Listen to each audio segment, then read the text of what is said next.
Hi, my name is Marigold Era. I'm the Self Mastery Witch, and you're listening to Come Full Cycle, a podcast that bridges the gap between fierce ambition and profound spirituality.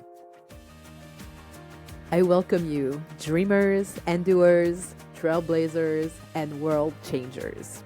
I have rebranded this podcast 3 times already, and I just made a 9 month detour with another project called Sacred and Sassy. I believe that it is always possible to rebirth ourselves from our ashes and come back with new insights, new skills, and more depth. On Come Full Cycle, we're reclaiming the 13 moon calendar by posting an interview every full moon and an inward diving on each new moon. Each episode offers you practical and spiritual insights into crafting a life of self-mastery, self-expression, and deep connection with your cycles. There's also going to be surprise episodes sometimes when I feel like it on the waxing and or the waning moons. It's time. You're ready to trade burnout for sustainable brilliance and step into your full cyclical power. So grab yourself something to drink, get cozy, and let's come full cycle. All right, welcome to the first full moon episode of Come Full Cycle. So this is the first episode, and we're celebrating this with Joe Garner. Welcome, Joe. Thanks for having me, Marigold. This is wonderful to be a part of the first one. The first one. Yeah, thank you so much for being here. I'm super excited about this. We've worked before together, and I'm super excited to work again with you. Okay, so I'm not an astrologist, just so it's clear for everyone, but I'm always super interested in the moon and the effects that it has on us, especially the full moons. I don't know if you have animals, but I do, and they all go crazy on the full moon. It's every time. And so, so that's always been super important for me. And that's why the podcast is synced with the full moon and the new moon.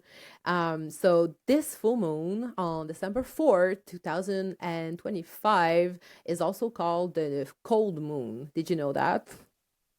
I did not know that, but it's Yeah. good to know. Yeah, I did not know that either. I'm just learning as I'm going through all of this. And it's also a super moon. So it's going to appear brightly and larger. And it's just like, I love those. They're so impressive to me. And Yeah, yeah. And I'm so I very don't know. fortunate. I'm Yeah, I'm right by the beach. I'm right by the ocean, the Atlantic Ocean. So when the moon comes up, it's right in. it's Yeah, it's right right in. there. Yeah.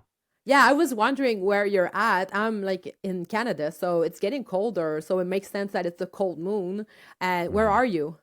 I'm in Delaware right now. Okay. Yeah. So you're still Yeah. like a little bit I mean, north. it's cold out. I think the high is going to be like 6 or 7 Celsius today. So Yeah. it's not Yeah. not So it's super warm. colder. It's getting colder. Yeah. Yeah. Okay. So the themes of this full moon, it's a Gemini full moon. So of course communication, and it was interesting because it was like the part of communication where we actually listen. That's what was like, I don't know, the emphasis was put on that. It was also the energy of shedding. And I don't know if you know that, but we're also in the year of the snake in the Chinese calendar, which is almost ending as well, which is like also shedding. And there's like this 9 year right now where like it's like it feels like the end of a circle or a cycle or a circle, or there's something ending. And so that was also the energy of this full moon, the shedding part and letting go of old stories. And it was said that we are invited to be more aware of our insights and what we truly believe in. So I don't know, does that resonate with you? That deeply resonates with me. Again, yeah, the year of the snake shedding. This has been a huge year for me as far as shedding some of these old beliefs and limiting beliefs that I've had, as well as some of the newer beliefs that are no longer serving me. Which was again, you kind of have these new identities that crop up 2, 3, 4 years ago, and you're like, I'm going to be this person for 10 years, and I learned that no, there was a time and a place for that, but at this point I can shed those um, identities and realign with something that's even deeper, that's like deeper to my core than what those identities were. Mm-hmm. Yeah. Yeah, I feel that too. I feel that too so much, especially towards like the past few months. But like right now, like I feel like the shedding has actually happened. And it's like, I feel like I'm moving towards something different. So it's very interesting. So, as I said earlier, we met a while back, like almost 3 years ago. That's Yeah, almost crazy. 3 years ago. It Almost doesn't 3 years. seem like 3 years I ago, but know. Yeah. There's it's crazy. Yeah. so many things happened. And yeah, it was like for the podcast that I created first, Let's Create the Revolution Together. You were a guest there. And we met previously in a program. And so it's just like, I was just looking back, like before we were getting into like the recording, and I was like, gosh, that makes like, it's been so long, but it feels like it's not that far off. I don't know. It's just like so crazy. Yeah, So and it's been a great, friendship relationship as well. Like it yeah, hasn't just been, hey, let's record a podcast and then we won't speak for 10 no, months or 12 months. Like we have a little communication here and there and connect on yeah, socials, and yeah, it's been great. I've really yeah, enjoyed it. yeah, same. And I feel so, it's weird. I feel always like connected with you for some reason. Like you go through these experiences, and when you post them, I'm like, that's weird. I'm going through the same thing right now. So I really like that. It's crazy. So yeah, Yeah, so somehow we're connected on a soul yeah, level somehow. I guess so, right? That's very interesting. So yeah, so how would you describe your reality right now in your journey? Yeah, the present moment, Yeah. this reality right now has been interesting. I definitely feel like I'm going through a lot of deaths and through a couple death cycles.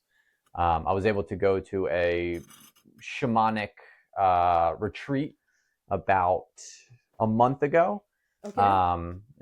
This woman, Natalie, it's the Naughty Shaman. She's got a great program, has multiple levels in her kind of shamanic journeying, and we did some really deep inner work and Mm, going into our kind of like the lower levels of our awareness into the subconscious and playing around with those and what themes have been driving my life, and then what themes have I been ignoring. So that was a big turning point for me in realizing mm, I've been pursuing these goals and these dreams because I thought they were purposeful. I thought they were good for all, right? And in reality, I've realized that my purpose is more business focused.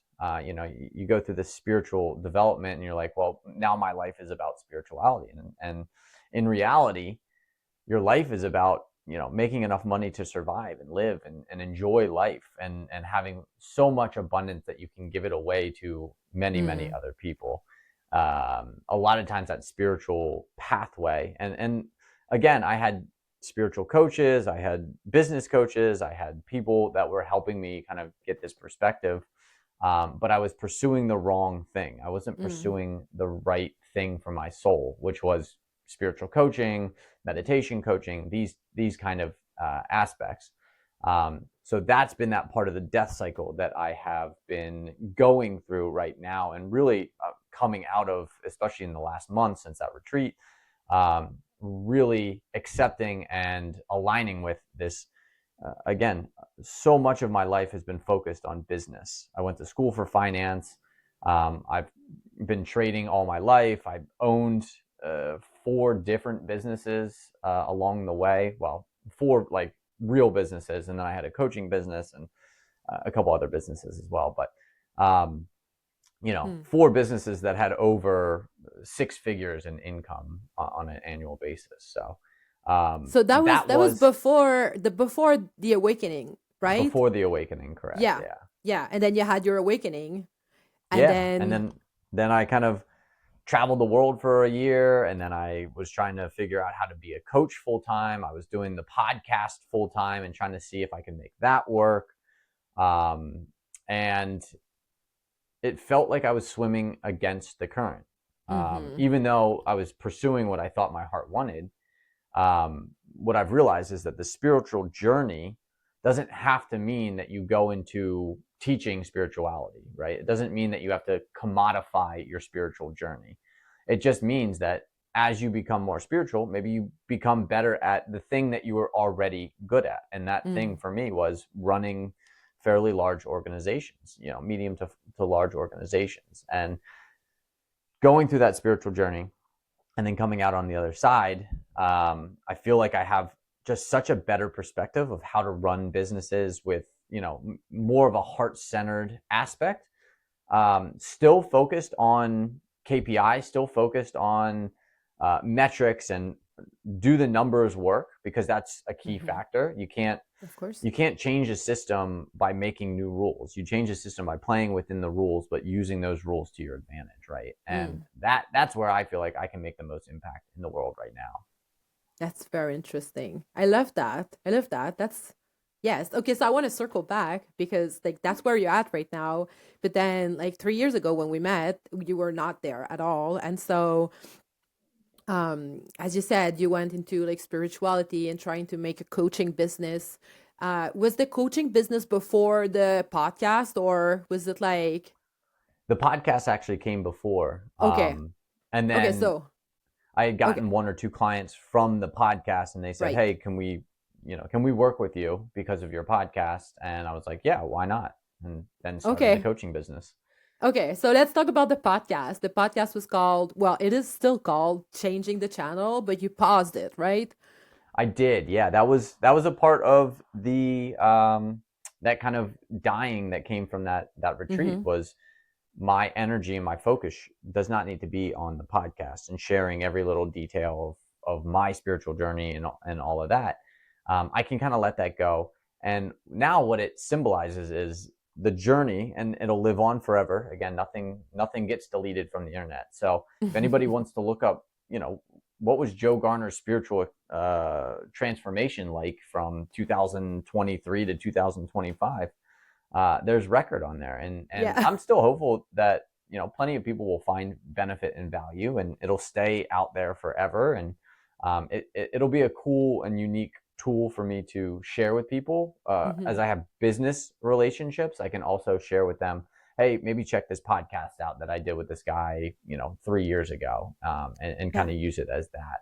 And yeah, who knows, maybe because I'm not focused on it and wanting it to succeed so badly that I'm choking it, that all of a sudden it'll start Mm. to pop off, and someone will find it, someone will promote it, someone will give me a shout. I mean, I still have people reaching out to me to come on the show, which is Yeah. still kind of cool. So maybe if the right guest is like, hey, you want to record a podcast? Yeah, I'll throw an episode out. But I was so focused on got to have an episode out every week or every other week that it became a chore, and that chore didn't allow me to flow like I can Yeah. flow now. Yeah, I get that. I had the same experience with my previous podcast and the pressure of playing within the algorithm and just like putting that pressure on ourselves. It's like it felt like freedom because I'm managing my own schedule and I'm meeting a lot of people and it's all very fun and game. And also, like, I was working like 50, 60 hours a week without getting paid for this work. And so I was like, well, what's happening now? Like, I'm exhausted. I don't make money. Like, Mm-hmm. I love what I'm doing, but also, is that where I serve the best? And I did pause for a minute there. Shakti's gift. Like it was a few months where I was like, no, absolutely not. That's not the way I want to work. Um, so yeah, so I'm curious about what brought you actually to doing a podcast. What was like the haha moment, or just like, oh, I need to do a podcast. Like, what was it? Hmm. Well, at that point, I was working with a kind of a spiritual coach, and we Okay. were we were figuring out what are your strong suits, and one of my strong suits. I mean, I during our coaching sessions, I'd go on these like 20, 30 minute kind of dialogues with just myself about what's happening and where the world's moving, and the information that I was that was flowing through me. Again, I have a strong belief that every human being can access information from anywhere in the universe, anytime in the universe, that's just an innate aspect of being a physical being in the world, a Mm-hmm. conscious being in the world. You can access information anytime. And I was new in that journey. I didn't realize I had been doing it all my life, but I was new to the conscious experience of, Yeah.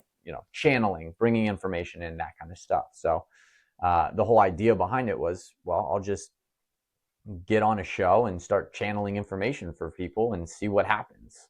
Mm. Then it turned more into like a dialogue, a traditional one, and um, yeah, I don't think I ever really followed through with this idea. I think I channeled a couple times on the show. I did a really cool podcast with a gentleman. He's a professor down in Texas. He's at a university down in Texas, one of the larger ones, not UT, but one of the larger ones. And he was working on how to get people into a hypnagogic state and then see what information flowed through them, because he had noticed this pattern of every time he got somebody into this super deep hypnotic state, there was this information that he called truth that would come through and had very similar themes, even though it was completely different people who had never met before. But there was these themes that would pop up about this transition that's happening on the planet and what roles people were playing in that transition, and all this kind of interesting information. And he was studying it from a neurobiological standpoint. So I had him on the show a couple of times, and he did that experience with me. But yeah, I mean, the whole idea behind the show was, you're pretty good at talking, so why not use that as the way that you maybe make money in Mm-hmm. your life? Again, did I pick the right vehicle? Possibly not, but it allowed me to make these different connections, and Yeah. I'm still connected with a number of people that I've done shows with, and we still interact and have communication. So in the end, it was a very useful experience, I would say. Yeah, definitely. What was your biggest breakthrough, or I don't know, like insights from doing the podcast? Oh, what a question. That's a great question. I think it helped me build. So I come from a very small town, southern Delaware, beach town. In the winters, there were 800, 900 people that were in the area that stayed for the winter. Very small area. I didn't have this belief that I could be a part of the bigger world. I always thought I would kind of be stuck in Delaware. And I think the podcast really showed me that, no matter where you are right now in the world, you can make connections with people anywhere, and that they will value your perspective and your input. That just because, Mm. maybe you didn't go to high level school, you didn't go to a high school that had even AP classes or advanced classes, that Yeah. you can, or that I can hang with people that have much higher caliber, traditional metrics, like, that they've done a whole bunch of different stuff, and we can hold a conversation together where they have aha moments just as much as I have aha moments. So it Mm-hmm. helped me build um, this much better positive self image for me. Oh, I love that. I love that. Positive self-image. It's amazing. It's true that the internet has so much potential for connecting us with other people, without even like taking a plane or anything, but just like hyper focus on what we want to learn and what we like with the algorithm and everything. Like it has its bad effects as also, but like you said, I also met so many people, and I'm in a really small town right now, and I felt really isolated by Mm-hmm. being here. But then like opening up to the world and seeing that, oh my God, there's so many people that are actually like really awesome, and that I can actually talk with them and connect with them and evolve with them in such matter. That's what I love the most about podcasting as well. Yeah, it's super powerful. And I definitely think, I think there's been a number of points in time in history where the level of consciousness on the planet has been increasing. But there Mm-hmm. hasn't been this ability to interconnect with people like there is with the internet right now. Yeah. And that ability to interconnect helps everybody see and move through this kind of increase in consciousness on the planet, right? It helps everybody expand their awareness and their awareness of everything else in the world and the awareness of themselves and who they truly are. So Yeah. I view it as, in the end, it will be seen as a very, very positive effect. And again, it's just like if you take your neurons, like the more connected your neurons to other neurons, the higher function your brain will have. Yeah. So we're just connecting all of the nodes of intelligence. And then with AI, you're kind of building on top of that a functional layer that allows all those nodes to interact almost simultaneously. Yeah. Which, again, if you look at humanity as a super organism, like AI really does bring autonomy to that super organism instead of just being all these separate parts Mm-hmm. vying for natural resources, basically. Yeah. Yeah, I remember, I think it was the last podcast you actually, I'm not sure, but I think it was when you were talking about the tools and the AI and the technology and how um, we can use them equal as our consciousness level. And if we have like this really low consciousness, we're going to see a lot of brain rot and Mm-hmm. all the weird stuff that we can also come across on the internet. It's pretty wild. And if you raise your level of consciousness, then like all the people that I meet online, they're not doing that. But then I can see other people, they're just like, oh, internet is just like such a bad place and you get all those bad things. And I'm like, well, we attract we attract what makes sense for us in this moment, right? So Yeah, and you can look at that through the algorithm as well. The algorithm is exactly. going to feed you the things that you spend time looking at. So if you are just brain rotting on whatever you're watching, Yeah. the algorithm's going to feed you more and more and more and more of that. And you're going to believe, if you're not self-aware enough, that the internet is only cat videos and video games. And, if you expand your awareness, if you maybe put the phone down for a bit and have some conversations with people, you'll start to see, um, you know, that so many organizations, if you want to learn something, you want to build something, you want to create Mhm. something, like you can pretty much get a high level, like I would say bachelor's degree level education on pretty much any aspect for free in under 6 months if you really spend the time and put your effort in there. Yeah, yeah, and if you're open to receiving that, it's like it's phenomenal, really. And just want to do a little aparté, but it's like my daughter is 14 and she is learning how to draw with YouTube. And she like her drawings are like next level professional and she's just like learning for free and she's like I don't want to go to school, I can learn it for free right here in my freaking room. And her improvements are amazing and she just gets all of that from the internet. And it's like teaching our kids how to use these tools as tools. It's so powerful to have that in their hands in a way that can actually uplift them as we can do it for ourselves as well. And it's just like I think it's phenomenal. It's just a way of pushing ourselves even further. Like it's yeah, Yeah, and it's shifting as it is. it becomes more popular or more aware, or people start to understand it a little bit better. Because I think a lot of people don't fully understand what AI is. They think it's a human-like intelligence, and it really isn't. It's just it's a predictive model.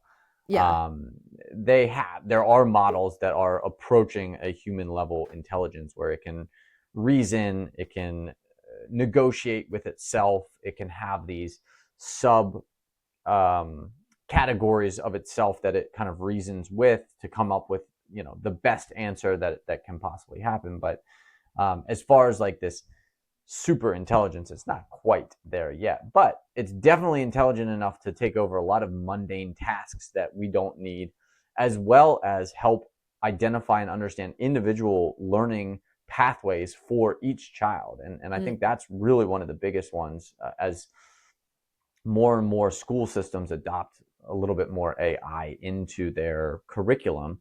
Yeah. You can have individualized pathways for every single student. You got 500 fifth graders. Each one has a different, unique pathway that's going to help them grow in math, help them grow in English, but it's going to do it in a fun and engaging way for that Yeah. individual child. Because, I mean, the idea that you're going to have one curriculum for all fifth graders across, at least in America, that's kind Yeah. of what it basically is. You've got standardized testing, and the curriculum is every fifth grader needs to know these, 30 or 40 different things. And, Yeah. That to doesn't work imagine anymore. it Yeah. doesn't work. It, No. it never did work. What It it did did. work, Yeah. it worked But well to create employees. It worked very yeah, well to create workers. good Yeah. employees, Yeah. workers, people that will follow and listen instructions. But Yeah. if you want creatives, and that's where I think society is moving towards, we're moving towards this creative experience, expression, because AI is taking over a majority of the mundane worker level jobs. Yeah. Every human, in order to adapt, has to start tapping into creativity, Yeah. has to start adapting into or tapping into their entrepreneurial aspects. And that's the next step for me. It's how do we Yeah. get more and more and more humans tapped into an entrepreneurial spirit that at the end of the day benefits society Mm-hmm. as a whole, instead of just benefiting the individual, the group, the one singular organization. Yeah. Yeah. That's another thing that I resonate deeply with when you talk about that, because that's what I feel too. And that's where I'm going as well, working with people to help them develop that level of creativity and knowing, inner knowing and awareness of who they are, so they can bring that forward in their businesses and into the world and all of that. Yeah, I do resonate a lot with that. Um, that's cool. Okay, so let's circle back to your coaching business, because you did that for a minute. So did that, you said that it's kind of started because people were reaching out to you with your podcast. Is that, yeah, is that how it? That was a little bit of it. I also had an idea that I did want to start coaching people, because I Okay. had gone through this kind of what I thought was at least a pretty wild experience of being, a 3D. The only thing that is reality is the physical reality, and then Yeah. going through this experience of, oh, actually there's so many more dimensions to reality than I ever thought. And then starting to see, okay, well, actually a lot of people have been living this way for a long time.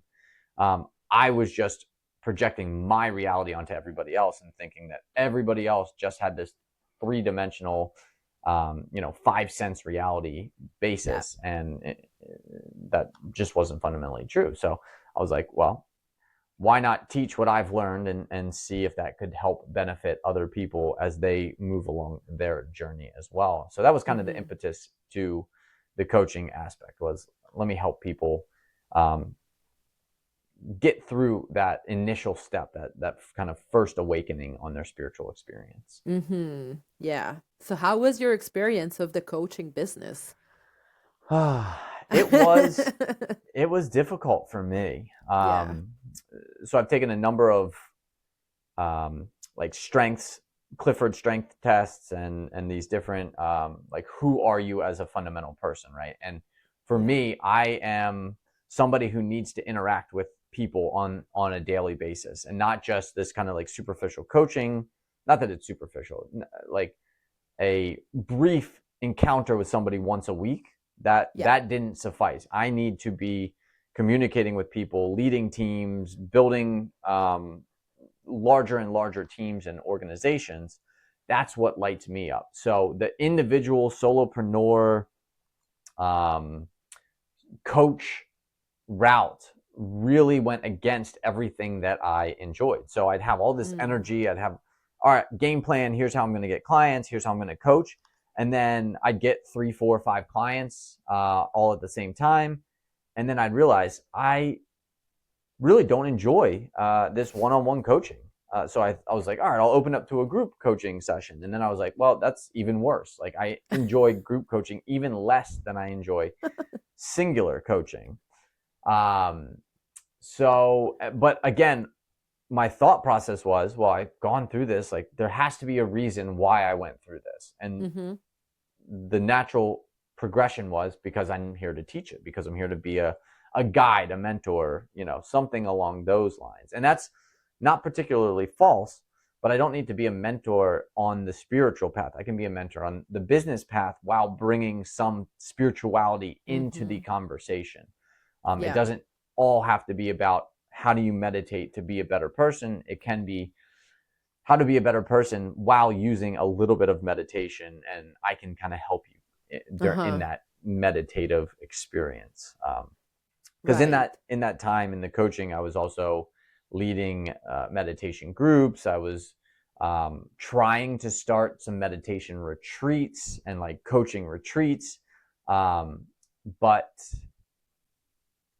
like I said, it was just I was swimming against the current. It was not Mm-hmm. I was not moving down the path that my soul knows that I needed to move down, and the ego kept taking over. It was like, you Yep. have to do this. You put all this energy, all this effort. You spent God knows how much, $15,000 on coaching and products and um, different systems that are going to get me to the next level where I can just show up and coach, and then to find out, oh, you don't even actually enjoy coaching. It was such a interesting experience, For and just sure. another one to kind of come back to: are you listening to your intuition? Because Uh-huh. what I found is that on the spiritual journey, the ego can imitate the intuition very quickly, and if you don't have that ability to discern your intuition from your ego attempting to pretend that it is your intuition, you can follow that ego down all different types of paths, Mm-hmm. lead you astray. But again, it's only leading you astray because it wants to protect you, it wants your safety, it Again, wants you to yeah, be of course. safe in your body. Yeah. Um, but if you're not being successful in the endeavors that you're doing, it's actually promoting unsafety. You're not bringing in money, you're not creating programs that have as big a benefit as you're able to do. Like, that starts to really eat away at the safety net, and then you start dumping a bunch of money into those coaching programs and coaches and all of this different stuff, and it's like, phew, that adds up real quick. Yep. So again, I really enjoy it. I love that I've been able to connect with people. I love that I have these kind of new lifelong experiences and friendships with some of the people that I've coached, Mm-hmm. and to see how far they've come on their journey is just remarkable. But I know that there's 10,000 other people with a similar experience, similar coaching, and they absolutely light up when they're coaching versus me. So I've had to let it go. I've had to make that change, shed that layer of me of, you had a spiritual experience, you have to teach it. Because Yeah. if you look online, that's what everybody's saying. You have this Yeah. unique gift that you can teach to the world. And if Yeah. you That's always true. There's always a unique gift, but if you don't know what your unique gift is, and you're just throwing darts at a board, and my unique gift is spiritual development, when it's not really, that can get messy. It can, yeah, definitely. Oh, yes. I do resonate with that a lot too.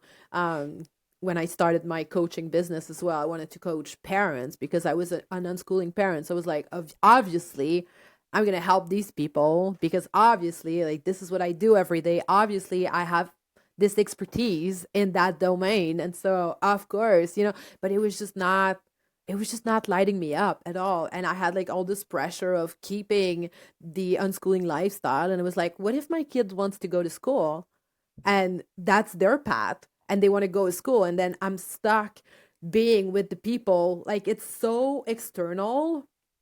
And I was like, what if it changes? And it was just like so much doubt and no fun. So I was just Hmm. like, nope, not at all. Yeah, but I want to circle back to, okay, what you said about the intuition and the ego.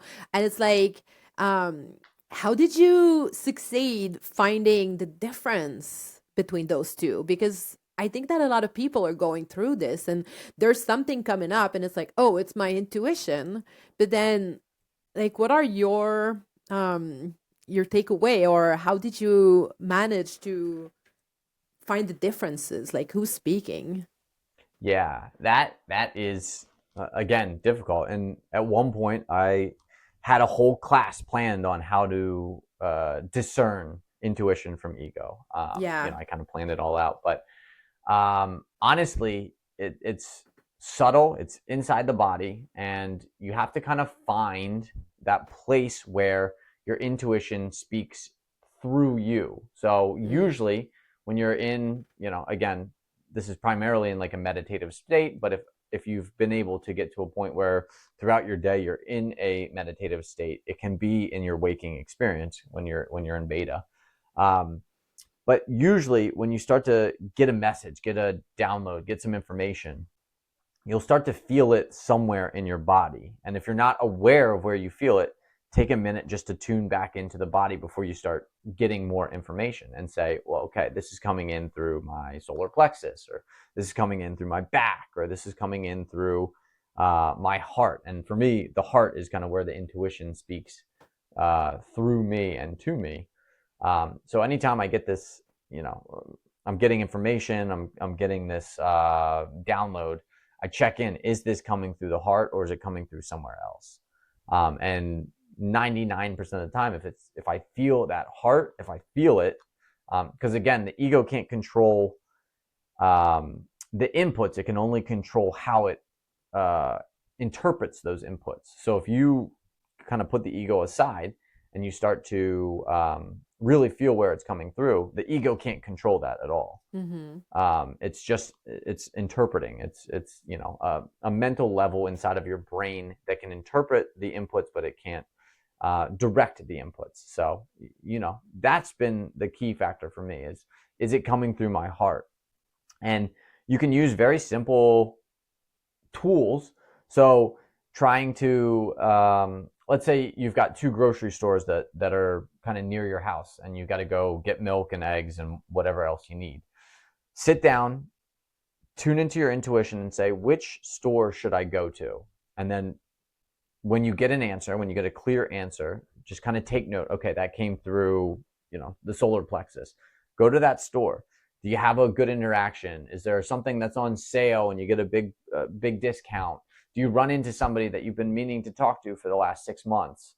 And they're boom, right at that store, right? And then write that down. That came through the solar plexus.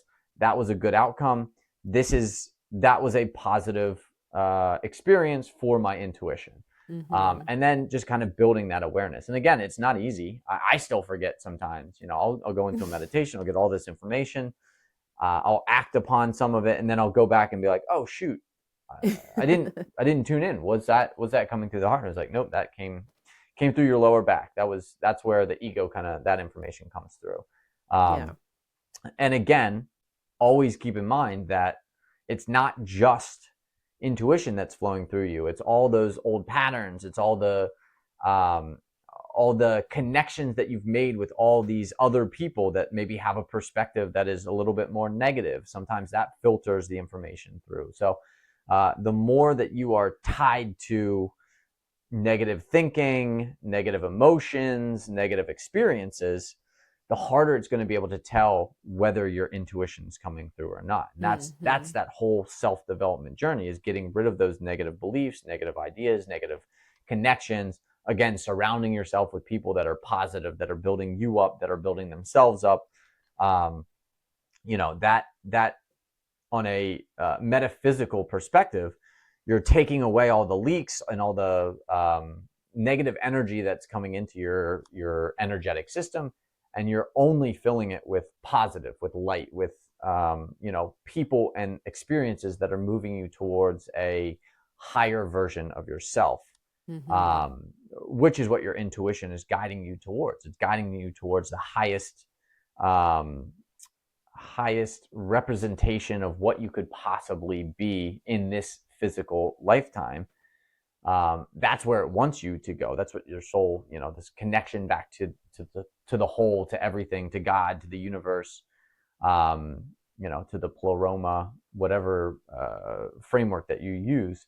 That's what your intuition is moving you towards. And your Yeah. ego, again, in its attempt to keep you safe and in the place where you are, fights against that move towards. But as you become more comfortable with that growth experience, you don't necessarily have to fight against the ego anymore. Your ego kind of aligns with you, and that's when you really start seeing these like massive opportunities show up, and what they call quantum leaping. That's when that starts to happen, is when you've removed all those negative aspects and negative perspectives and negative subconscious beliefs, and you are just showing up in the world as this person who is moving towards their perfected essence. Yeah. Yeah. Would you say that's what happened while you were coaching and realizing that, oh no, absolutely not? And then Yeah, deciding, I would say it happened. It really didn't happen until after I was done coaching, because when I okay. was in it, when I was coaching and trying to figure out how to coach, and kind of tying my self-worth to the coaching experience, Mm-hmm. it was really hard for me to see anything else, other business opportunities, other opportunities to go, work for a company or just to have stable income. um, I was really struggling with that. I had this one Mm. hit. There was this organization. They put on 60 or 70 live shows every year, music events every year, and I was like, my intuition was like, that's the company that I need to go work for right now. And I applied. I reached out. I made connections with people. Like, I did everything I could, and at no point did they ever call me back and say, "Hey, we want to bring you on board. Come Mm. sign up." I filled out application after application for different job roles. I was like, I'll get in on the lowest level, and I'll kind of work my way up.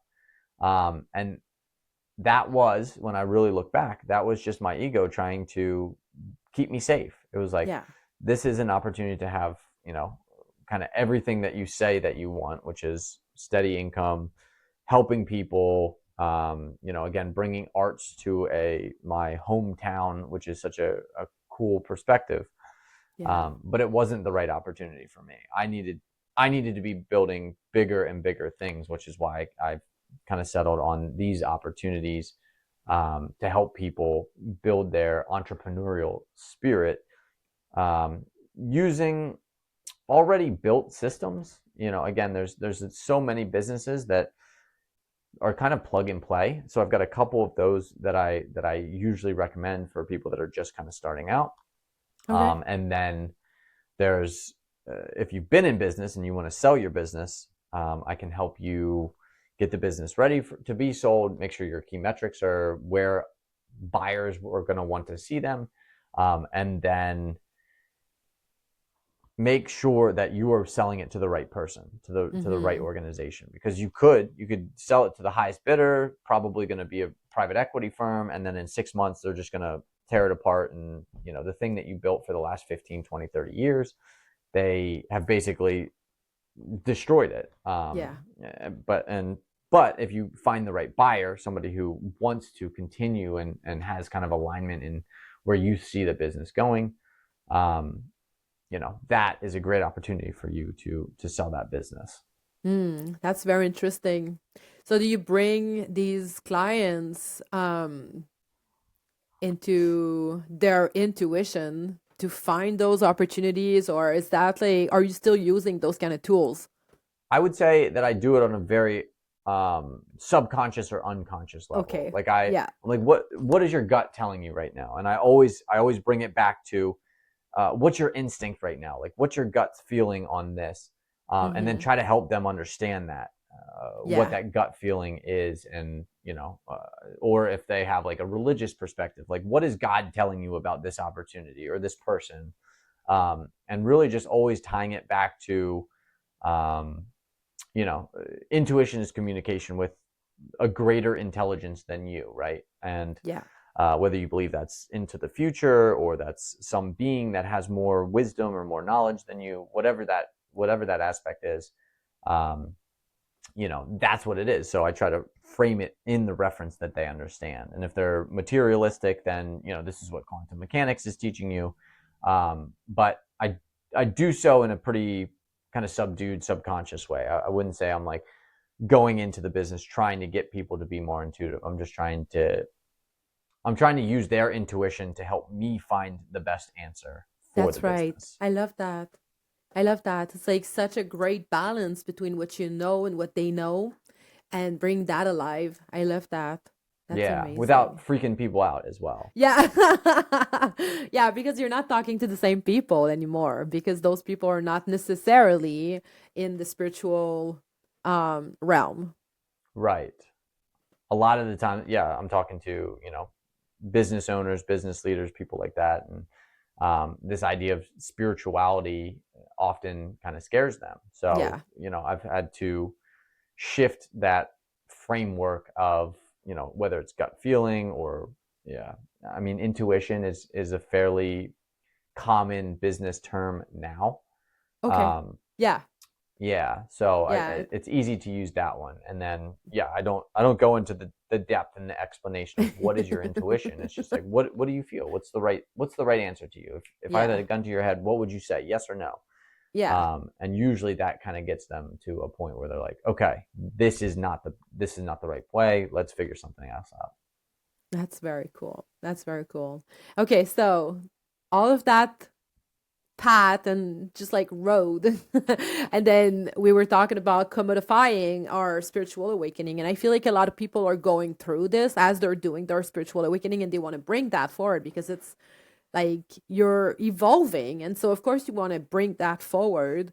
It's like, do you feel like that's the first? I don't know. I don't want to. Is it a step? I don't know. But the first step, like you are into your spiritual awakening and then you want to bring that forward. But then there's something after when you go a little deeper where you realize who you are really. And that's what you actually need to bring forward. Hmm. And Yeah, so, yeah, it does. It feels like kind of a like first or second step in the spiritual journey, yeah, where you go through and you're like, I need to teach this to people, yeah, especially when you come from a completely different background. yeah, Again, I was raised in the church, Roman Catholic. Like they teach people about spirituality, but a very kind of directed and closed off idea of spirituality. yep. Um, so I never really got like the depths of what that actually meant. So when I started studying and learning, I was like, oh, everybody needs to know this. Like everybody needs to view the world through this perspective. But as you continue down your path, you start to realize, okay, everybody's at a different level. Everybody's at the right level that they need to be. If you truly trust in the universe, everyone is experiencing exactly what they need to experience at exactly when they need to experience it. So I don't Yeah. need to preach. I don't need to tell people what to believe. I don't need to tell people how to live. All I need to do is set an example for myself. And if they want to come along, if they want to join me on that experience, then they'll naturally be drawn towards me. And if they don't, Mm, that's fine as well. And that was a much different perspective than this idea that, I've got to go out and teach people. I've got to go out and share the message with people. Because I think and again, it kind of makes sense. A lot of people grew up in this.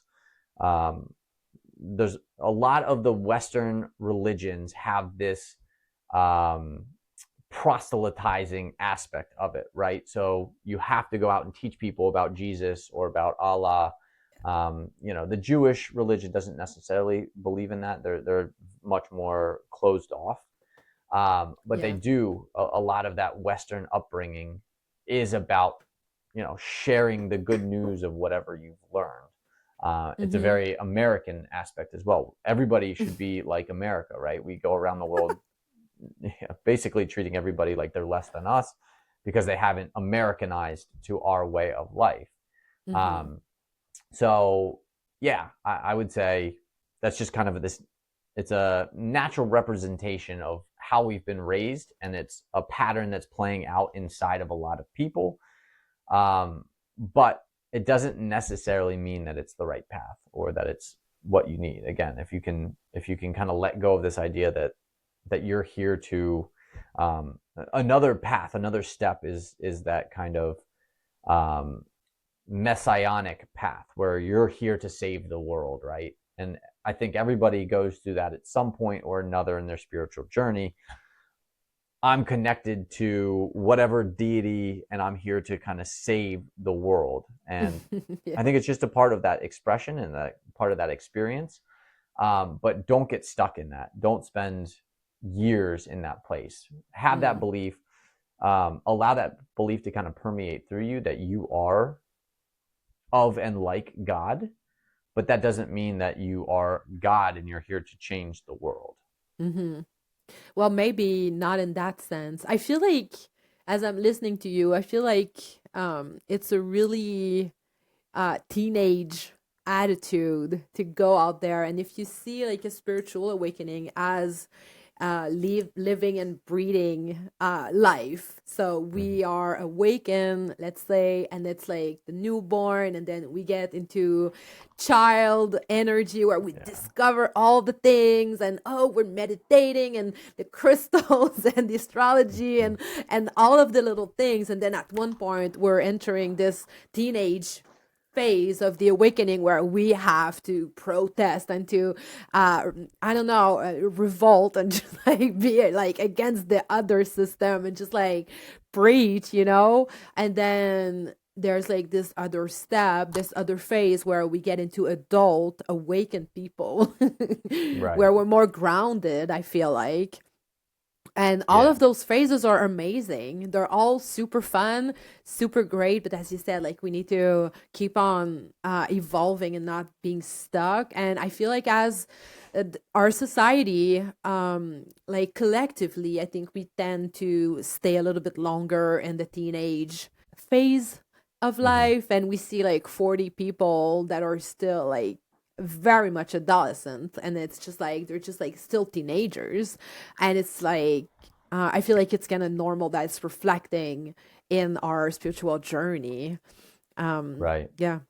Yeah, and that was an interesting path for me. I felt like I was more adult in my 20s than I was in my 30s because I was running businesses. I had all this Mm. responsibility.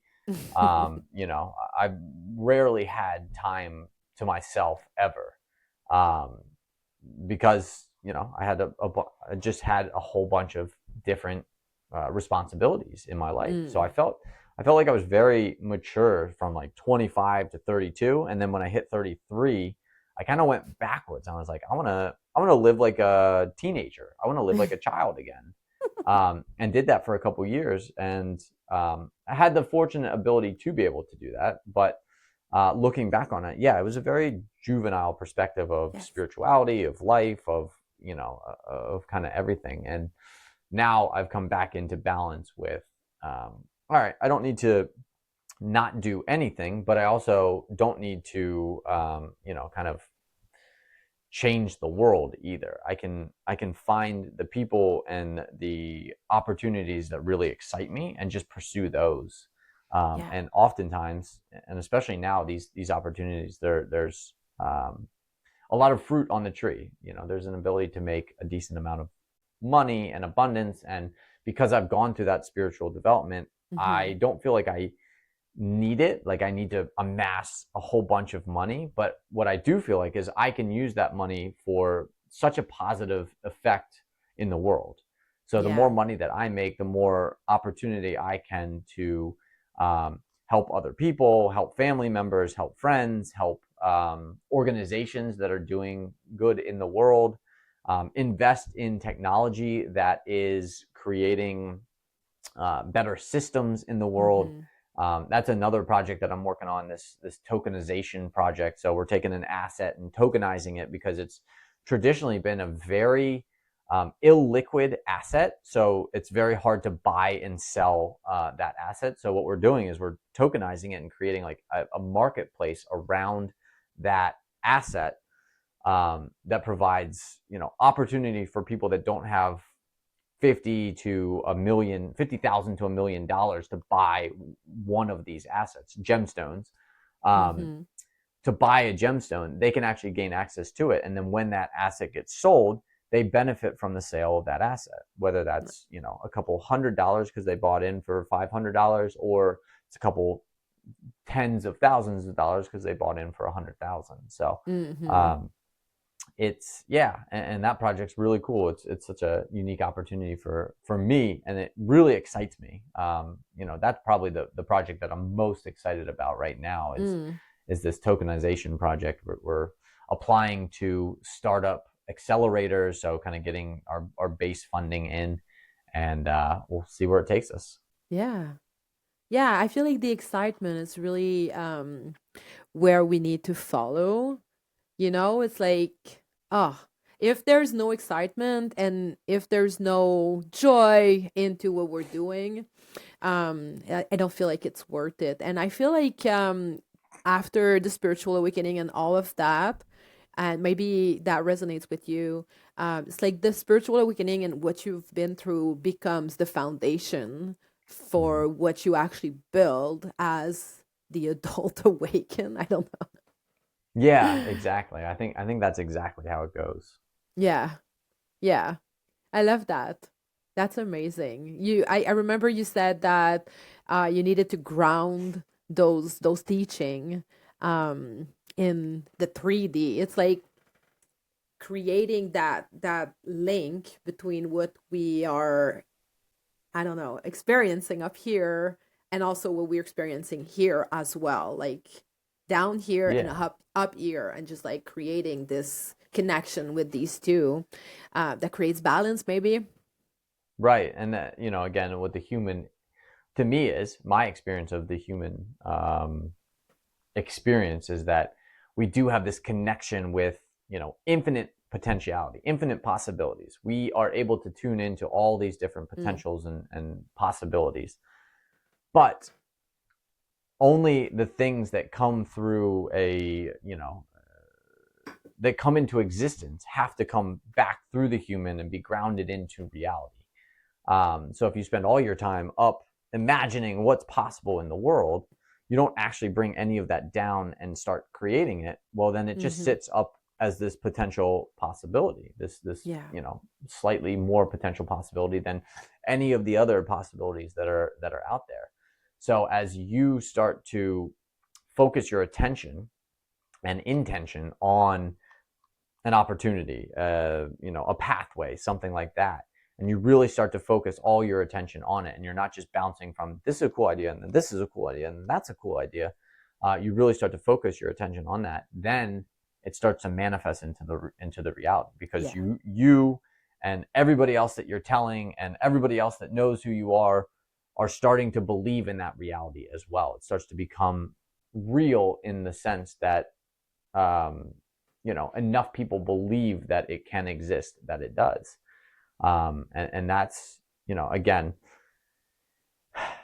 that's like, so it's the opposite of kind of when you have a materialistic perspective, like hard work, determination, that's what gets you to the end Yeah. zone, right? You just got to keep pushing and pushing and pushing. And somewhere in the spiritual journey, people have been taught, well, you just have to dream it and vibrate it into existence, attract it into existence. And it's like, well, that's half the story because you also have to have the determination to Yeah.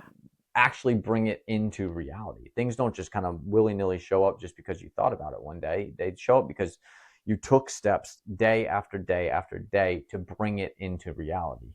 And as creators, as the creative arm of the universe, um, we have to pass these tests. Are we worthy of bringing things into reality?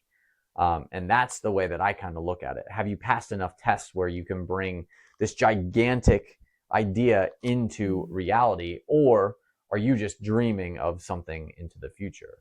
So, it has less to do with how big you can dream and more to do with how much work you've done on yourself. And that's when, Mm. for me at least, things just started kind of coming to me, attracting to me. Yeah. It's not that because I was never thinking I need to bring a token project in. This was just an opportunity that showed up because I'd done all this work on myself to allow for abundance to come into my life. I Mm. was no longer centered on this is just for me. I was like, I want to work on projects that are good for more than just me and the core group of people Mm. that were building them. Like it's for the greater good of humanity. And I think that the token project and some of these other helping people sell businesses, like that's good for everybody, especially if you're conscious of who you're selling your business to or Yeah. starting a business. Yeah. And again, I think in the age of AI, I think where we are right now, as menial task jobs start to leave, we need to start building entrepreneurship into every single person. This creativity. They go hand in hand. The entrepreneur is the creative business person. Yeah. Um, there's people that operate businesses, and there's entrepreneurs that create businesses. We need more entrepreneurs. We need more people thinking way outside the box Yeah. on how we do things, how we do everything in the world. And that's where I want to focus my energy and attention. How can I get more people to have that entrepreneurial spirit, the belief in themselves that they can create? Yeah. And then how can we get all those people together and start manifesting these gigantic new structures that are parallel to all the old structures that have been built, so that as this transition happens in the world, we get to experience it with more clarity, with more peace. It's not this rocky transition from one world to another. It is a smoother way, and we get there through entrepreneurial thinking, through again, working on ourselves so that we can manifest bigger and bigger and bigger and bigger things into the world. And again, consistency, showing up, like focusing on it, not focused Yeah. on what are the potentials for the planet in 200 years. It's like, what are the potentials for the planet next month, and then focus on those goals, and then make those goals come true, and really bringing it back into the present moment. Yeah. Yeah. That's amazing. I love that so much. Everything you just said makes so much sense. So, if people want to work with you, how do they do that? Do you still work online, or you work more with people in your era? No, I'm in the midst of building a new website. Okay. But if you're like, hey, I want to reach out to you, my current website's still up. It's joegarner.net. Shoot me an email. There's a message. You can shoot me a message on the website. Again, it's for my old coaching and all of that stuff, but I'm kind of in the midst of rebuilding that website. So Perfect. joegarner.net or joe@joegarner.net is kind of the best way to connect with me. Or if you want to follow me on Instagram, it's Garnation, Gar Nation. And that will, shoot me a message. Always love connecting with people. And yeah, if you're looking to build your entrepreneurial spirit, if you have a business that you want to get ready to be sold, or if this token project, if gemstone Hmm. tokenization interests you, we're looking for partners. We're looking for people to come on board and help us build this. So Very cool. Okay, so to end, I have this one last question that I think I'm gonna ask everyone that comes on the show. I'm not sure yet. You're the first to hear it, so maybe that's ooh, gonna say, I'm ooh, nervous. yes. So okay. So what would be the one word that would describe best all the cycles that we just talked about? So your professional cycles. What would be the one Hmm. word? Well, try in one word, maybe like a sentence, but a short one. But like one word that would describe your cycle. This is great. Yeah. I think that one word that is coming up is detachment. Oh, Um, I've been attached to this mm, idea of who I need to be over the journey that I've gone on. And as soon as I detached from that, new, better opportunities came in. So mm. always being, detached from the detached from it becoming your personality or who you are, and really just allowing it to just be what it is. I love that. When we're so attached, there's no way that can actually be us Right. because we're attached to a certain idea of what it is, and we're not letting the truth just come up, which is like very, it's so similar, like when you're talking about what you're doing right now and what you've been doing before, it's similar, but it's like there's an embodiment. Mm. There's like bringing that, I don't know. But yeah, I love the word detachment. I love that. Yeah, and that's the thing. It's a subtle shift, you It's, know. yeah, very subtle. And until Yeah. you experience it, it's really hard to explain to anybody else. Yeah. But I do get it because with the podcast it was exactly the same thing, and it was like such a subtle shift. But it's like, yeah, no. That's just like a slight change of direction, but that makes so much sense. Yeah. Yeah. All Well, this right. has been great. I've really enjoyed Yeah. coming on into the first show. Yeah, the first interview. That is so cool. Yeah. Thank you so much for being part of this. I really enjoyed it, and I wish you all the best for this new yeah, this new cycle. Yeah, I appreciate it. And yeah, would love to connect with anybody who's listening. So definitely Thank reach out. you. Yeah, for sure. Reach out. Okay, thank you so much. See you to at the new moon. And that brings us to the end of another cycle together. Thank you so much for carving out this sacred space to hang out with me. Every time you show up for yourself, you help this world get better, and that means a lot. I hope this episode sparked some insights for you. Maybe it triggered you, or maybe you got an aha moment. Whatever came up for you, don't keep it to yourself. Sharing those thoughts, those emotions, or insights is what brings community together.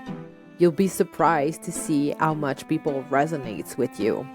So I invite you to share your thoughts in the comment sections wherever you're listening, or you can also tag me on social media at Marigold Era. Until our next moment, remember that the ashes of your past are the fierce foundation for your next full cycle. It's time to ignite that next phase. I wish you all the best, and we'll see each other on the next episode.